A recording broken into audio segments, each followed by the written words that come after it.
ध्यान दीजिए, N honest would cutter, यानी एक ईमानदार लकड़हारा, है ना। लकड़हारा किसको बोलते हैं?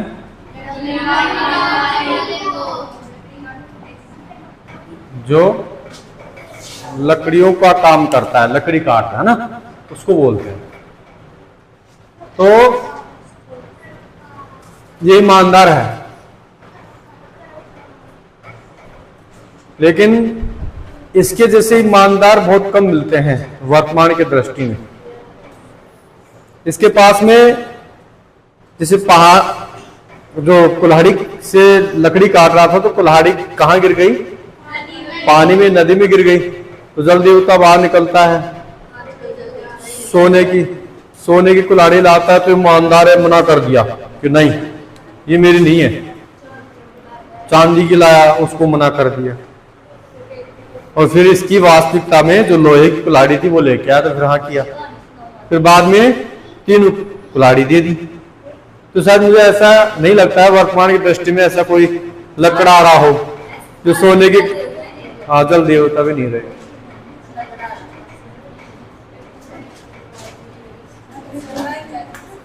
यानी एक महाराज जी थे, जैसे गांव में हमारे शिव जी का मंदिर है ना, तो वहां पे महाराज जी ने कह दिया कि सभी गांव वालों की इच्छा थी, कुछ पंच पटेल थे, उन्होंने बोला महाराज जी को, महाराज जी जब की बार भंडारे में खीर जलेबी होनी चाहिए, है ना भाई, बूंदी पूरी से काम नहीं चलता, खीर जलेबी कि भाई आप लोगों का सहयोग है, जैसा आप करना चाहो, आप ही का भंडारा है। महाराज जी ने कहा कि इतना दूध कहां से लाओगे, खीर बनाने के लिए दूध तो चाहिए ना। उन्होंने कहा कि चिंता मत करो, गांव बहुत बड़ा है, दूध ही दूध कर देंगे हम। कहा भाई ठीक है।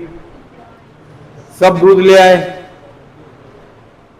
टंकी में भर दिए, फुल दूध की टंकी भर गई। और ये मान लो फालतू दूध और आ रहा था, टंकी कम पड़ गई। सोचा भी नहीं था कितना दूध खीर के लिए इकट्ठा हो जाएगा। गांव वाले बहुत दानी थे।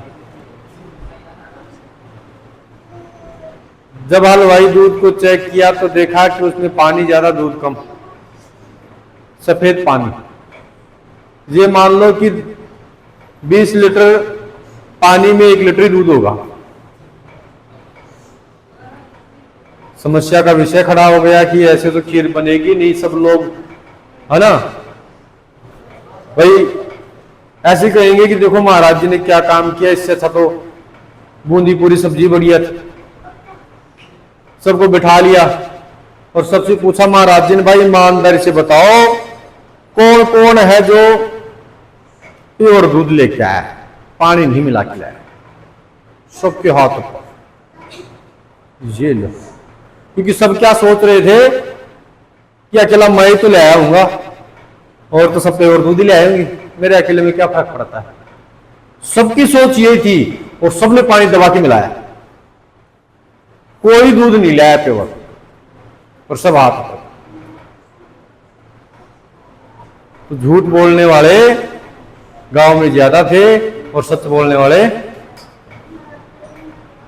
ऐसी कहावत। दूसरा, हमने पहले भी कहा था कि हमें, छोटे बच्चों को अक्सर हम कहते हैं कि झूठ बोलना पाप है, उसके घर में सांप है, काली माता आएगी आग लगा के जाएगी। अब ऐसा कोई भी भैया बहन नहीं है जो अपने घर में आग लगवाना चाहे, तो झूठ क्यों बोलेगा, है ना, झूठ क्यों बोलेगा। महाराज जी के दरबार में इधर महिलाएं बैठी हैं, इधर पुरुष बैठे हैं, इधर महिलाएं इधर पुरुष, बीच में रास्ता था न जाना। बाप ने बेटे को कहा बिठा करके कि बेटा देख, मैं भी चोर हूं, तेरा बाबा था वो भी चोर है ना, दादा दादी परदादी सब चोर थे, चोरों का खानदान है। अब मैं तो मेरी तो वही गणी गई और थोड़ी रह गई। कहने का मतलब मरने वाला हूं मैं तो, अब आप ही को पूरा घर बार का कार्यभार संभालना है, तो मैं मरने से पहले आपको ये शब्द कहता हूं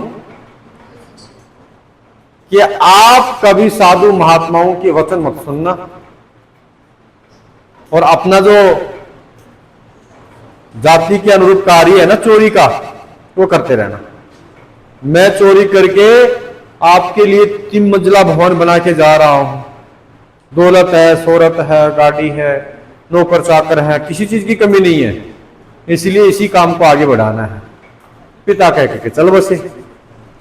पुत्र दूसरे दिन अपने पिता का बैग उठाता है और चोरी करने के लिए चल देता है। चारों तरफ दिमाग घुमाया कि चोरी कहां करें, कौन सा ऐसा स्थान है। तो सबसे बेस्ट उपाय इसको यही सूझा कि कम से कम चप्पल चुराने से ही चोरी की स्टार्ट करें, शुरुआत करें।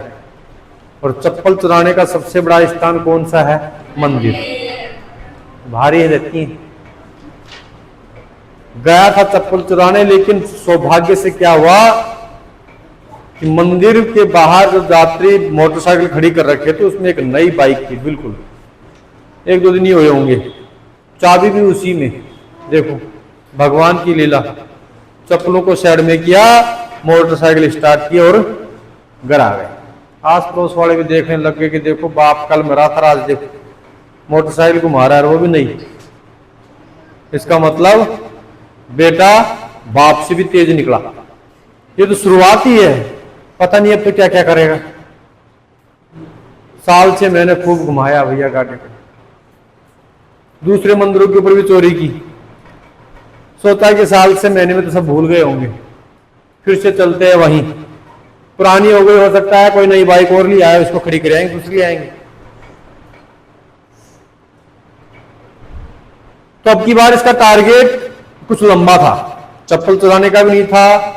बाइक का तो अगर चाबी होगी, नई बाइक होगी तो चुराना है, नहीं अन्यथा नहीं चुराना। अब इसका टारगेट है कि मंदिर के अंदर सीधा जाना है और वहां पे जो चढ़ावा आता है ना, उसको खींचना है।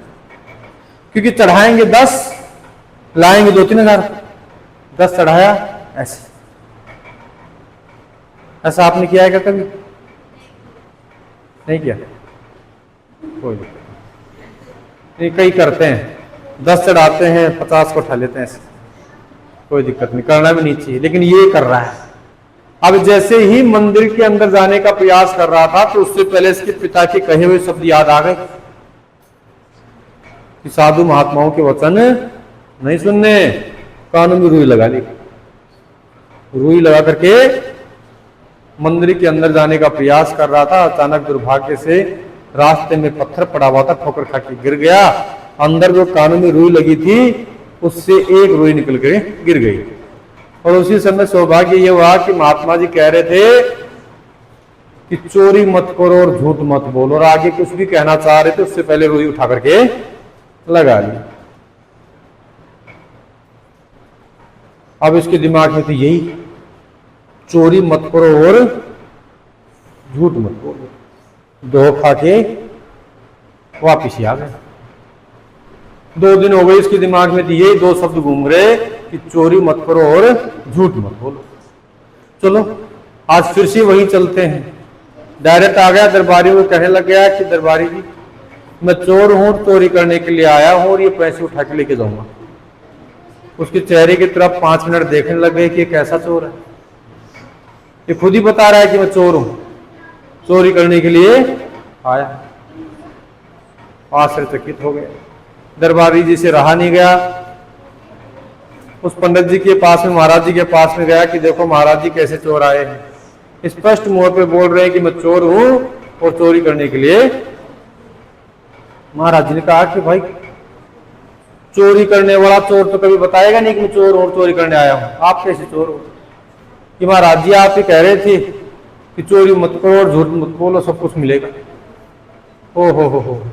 तो उन्होंने कहा कि चलो सब कुछ आपका ही है, ये मंदिर भी आपका है, मंदिर के अंदर जो सोने का छत्र लगा हुआ है, चांदी का छत्र लगा हुआ है, ये भी आपका ही है, और यहाँ पे जो चढ़ावा आया है ये सब भी आपका ही है। आप यही रहो, यही खाओ, यही पियो, यही सो। ओ हो। 4 चांद लग गए खुशी के मारे। दरबारियों की जगह वो भी एक दरबारी हो गया, वहीं पर मंदिर की सेवा पानी करने लग गया। और तब से इसने सोच लिया कि अगर इससे पहले मैं अगर साधु महात्मा की बात सुन लिया होता तो शायद हो सकता है कि इससे भी बड़ा करोड़पति में बन जाता। तब से इसने चोरी करना छोड़ दिया और झूठ बोलना छोड़ दिया। ये कौन है भाई? हैं? किसका है? सुनो बहन, क्या बोल रहा है?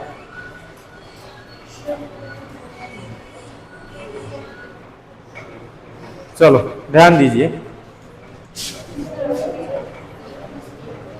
बहन, साइलेंट करो ना इसको,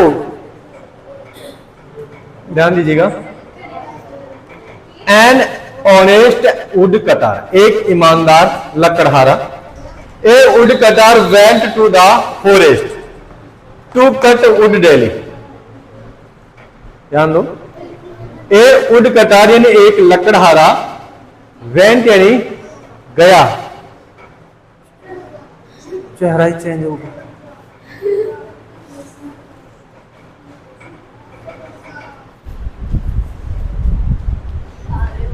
नहीं नहीं, देखो वुड कटर गायब है।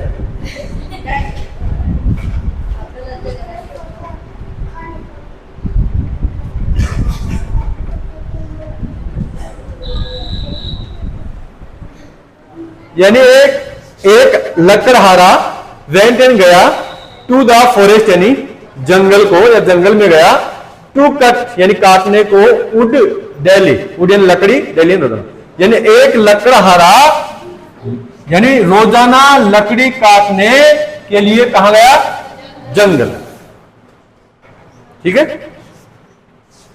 There was a dry tree, there यानी वहां, वाज में था, ए यानी एक, ड्राई यानी सूखा, ट्री यानी पेड़, यानी वहां एक सूखा पेड़ था। किसके पास में? Near the bank of a river, एक नदी के पास, एक नदी के किनारे के पास एक सूखा पेड़ था। He began to cut a branch, he यानी उसने, बिगेन यानी शुरू कर दिया, टू कट यानी काटना, ए ब्रांच यानी एक शाखा, ऑफ दैट ट्री यानी इस पेड़ की, यानी उसने इस पेड़ की शाखा या ब्रांच काटना शुरू किया। सडनली यानी अचानक, हिज यानी उसकी या अपनी है ना, उसकी, एक्स यानी कुल्हाड़ी, स्लिप यानी फिसल गई, अवे फिसल करके, अवे यानी दूर, है ना, and fill into the water, fill यानी गिर गई, इनटू द वाटर यानी पानी में। यानी जैसे लकड़ी काट रहा था तो उसी दौरान कुल्हाड़ी फिसल करके नदी में गिर गई। ही क्राइड फॉर हेल्प, वह चिल्लाया, किसके लिए? सहायता के लिए। द गॉड, यहां पे जो भगवान है वो कौन सा है? जल देवता, वाटर गॉड यानी जल देवता है।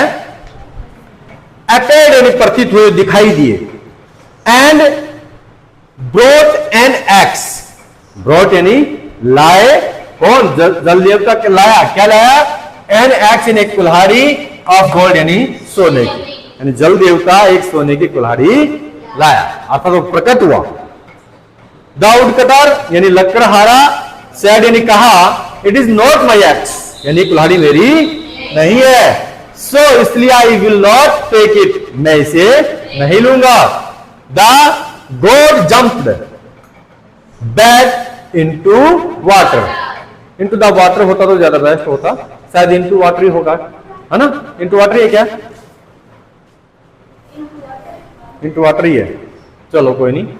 यानी भगवान जो जल देवता है वो जंप यानी नीचे, वैसे जंप में उछलना होता है, बैक यानी वापस इनटू द वाटर, कहने का मतलब वापस वो पानी में जाता है।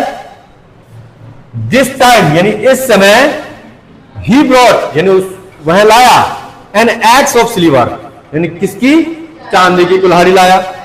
Dawood cutter again refuse to take it, लकड़हारा दोबारा से इससे लेने से क्या कर दिया? मना कर दिया। रिफ्यूज का मतलब होता मना कर देना। द गॉड यानी जल देवता again jumped into the water, दोबारा से पानी में जंप लगाता है। ही बॉट द वुडकटर से आयरन एक्स, वह लाया लकड़हारे की लोहे की कुल्हाड़ी। ही गॉट इट, वह इसे ले लिया या फिर वह प्राप्त कर लिया। हैप्पी यानी खुशी से, ये फुल स्टॉप नहीं है यहाँ पे, यानी उसने खुशी से पा लिया या प्राप्त कर लिया। द गॉड यानी भगवान was pleased with the honesty, यानी यहाँ पे इसका मतलब था प्रसन्न, यानी भगवान क्या था, प्रसन्न था, खुश था, विद द हॉनेस्टी यानी उसकी ईमानदारी of the poor would cutter, यानी गरीब लकड़हारे की इस ईमानदारी से वह बहुत ज्यादा प्रसन्न था, खुश था। ही गैव ऑल 3 ही यानी उसने दे दिया ऑल द 3 यानी वह तीनों कुल्हाड़ियां, कौन सी, टू द वुड कटर यानी लकड़हारे को, जो 2 कुल्हाड़ी से पहले लेके आया था सोने की चांदी की, उसके बाद में लोहे की, तीनों कुल्हाड़ियां इसको दे दी। The wood cutter was very happy यानी लकड़हारा बहुत प्रसन्न था या खुश था, एंड थैंक्ड द गॉड और जल देवता को धन्यवाद दिया। हॉनेस्टी यानी ईमानदारी, इज यानी है द बेस्ट पॉलिसी, यानी ईमानदारी एक अच्छी नीति है। पॉलिसी का मतलब क्या होता है, नीति। आज के लिए इतना है काफी। आज हम आपसे बैड कंपनी की कहानी कंप्लीट रूप से सुनना चाहेंगे। हाँ, कल तो आधी थी ना, आज कंप्लीट हो गई है। उसके बाद में दोनों में 5-5 प्रश्न हो गए हैं, फर्स्ट बुक में भी और सेकंड बुक में भी।